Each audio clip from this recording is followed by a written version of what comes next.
This is the before and after. So, kung gusto niyo malaman kung paano ko ito ginawa, step by step, so, panoorin niyo tong video na to.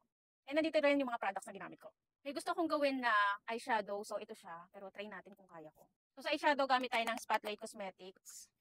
Ganito yung mga shade niya. And gagamitin natin tong shade na to, ito, and ito. Din ito. So, ito muna, ayan, sobrang nipis lang, para lang may konting drama yung ating eyeshadow. Ito sa outer part ng eyelid natin. So, next natin itong brown. Parang dito lang part siya.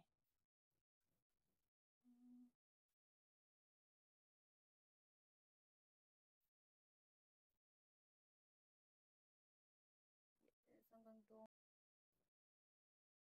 Tapos hanggang baba. Tapos, konti yung pinaka-dark para mas mag-dark po yung pinaka-dulo. Konti mo nila. Tapos, hindi naman yung naka-wing eh. So, blend lang natin ng ganyan. Tingnan natin kung kaya yung shimmer niya ha. Itong shimmer niya. Kung hindi, gamit tayo ng iba. Ay, puti. Tingnan natin kung kaya nitong Moist Mochi na highlighter. Kung mas okay siya. Ang fine kasi nung niya. Nung glitter niya. Kaya try natin tong Sky ko. Pero ito kasi liquid. So, parang minsan, pag nilagay mo siya, mas masisira pa yung mo. Dapat maingat lang yung lagay. Like, ganyan. I-tap mo muna. Tapos, lagay mo ganon. Ito kasi kalat-kalat ng yung pinaka-glitters nito. Kaya mas okay. Ay, oo. O, diba? Kasi parang kalat hanggang taas yung glitters nung ginagayaan natin. Oh, yeah. Tama. Yan dito. And then, add lang tayo ulit ng product kasi nga parang medyo nabura siya. Then, eyeliner from Spotlight Cosmetics ulit. So, naglagay siya dito nung eyeliner. Brown lang din to ha. Iitim.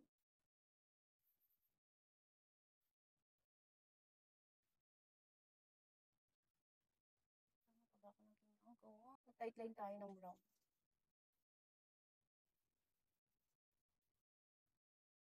And liquid eyeliner. This is from Everbelena naman. Binili ko to.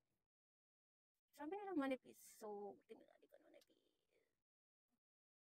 So, ayokong gumamit ng Huwag yung kapalan kasi tayo yung eyeshadow. Baka masira.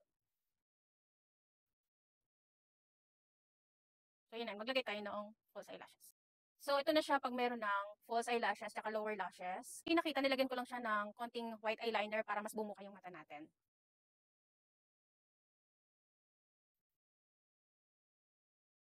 So, gawin ko rin yung kabila. And ayan, ginawa ko na rin siya kabila. So, hindi ko na pinakita kasi nga medyo matagal. And tapusin ko yung look na to with kilay, contour, and etc. And I'll be back. This is the final look, guys. Tingnan nyo naman yung eyes natin, di ba? So, pakita natin siyang malapitan.